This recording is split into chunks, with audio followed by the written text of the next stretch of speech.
அனைவருக்கும் வணக்கம். கடிச்ச பார்க்கலாம் வாங்க. பூனுக்கும் மனுஷனுக்கும் என்ன வித்தியாசம்?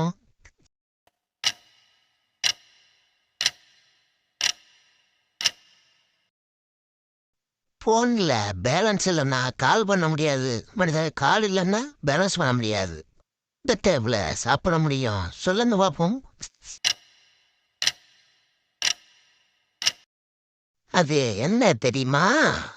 அதுதான் வெஜிடபிள். ரேஷனுக்கும் ஃபேஷனுக்கும் என்ன வித்தியாசம் தெரியுமா?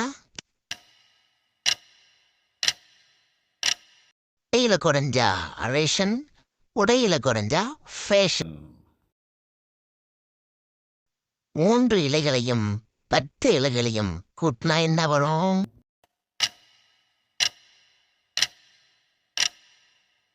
என்ன கண்டுபிடிச்சிட்டீங்களா? இலையில கூட்டினா குப்பை தான் வரும்.